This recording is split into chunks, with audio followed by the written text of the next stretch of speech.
দাঁড়ির সাথে মসজিদে এসে খেলাধুলা করা, এটা আমাদের নিত্যদিনের কাজ, আমরা সবাই করি। নামাজ দাঁড়াইছি মানে দাঁড়ি নিয়ে খেলতেছে, এটা কিন্তু আমাদের অগোচরে সবার হয়ে যাচ্ছে, হুজুরদেরও আমাদেরও হয়ে যায়। দাঁড়ি তেমনি সারাদিন টানেও, অনেকে আছে এরকম দাঁড়ি ঘুরাচ্ছে সবসময়, দাঁড়ি এটা ধরে এমন করতেছে না।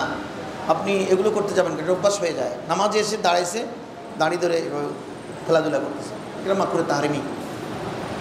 আবার আরেকটি কথা আছে, একবার করেছেন মাকরুহে তাহরিমি, একাধিকবার করলে নামাজ ভেঙে যাবে।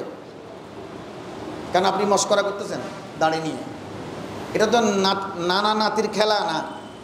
নাতিয়ে না আমার কাছে আসলে আমার দাঁড়ি নিয়ে টানাটানি করে, আমি তার সাথে মশকরা করি। নামাজ আইসে আপনি মশকারি কেন করবেন? এখানে কি মশকারি করতে আসছেন?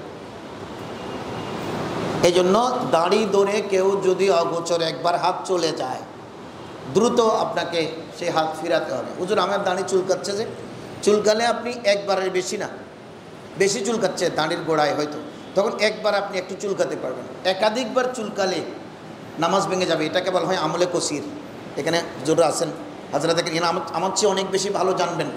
এনারা প্রত্যেকদিন বলতেছেন ওই বাইরে থেকে মেহমান আসলে একটু আকর্ষণ বাড়ে, ডক্টর সাহেব আসছে উনি বলবেন, এই জন্য মুসল্লিরা একটু বসবে। এটাও একটা হেকমত, এটা ইনাদেরকে অবজ্ঞা করে না, এটা হেকমত মানুষ ধরে রাখার জন্য।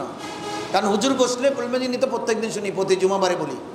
আজকে বাইরে থেকে একজন মেহমান আসছেন, আটটা শুনি উনি কী বলেন। আপনি দাঁড়ি ধরে যদি দাঁড়ির ভিতরে চুলকায়, খুব বেশি আপনার হয়তো আপনার অ্যালার্জি আছে, কিন্তু এই ক্ষেত্রে আপনি একবার সতর্কতার সাথে সেটা আপনি চুলকাবেন, কিন্তু একের বেশি নয়। ঠিক এই মাসালা থেকে অনেকগুলো মাসালা বের হবে।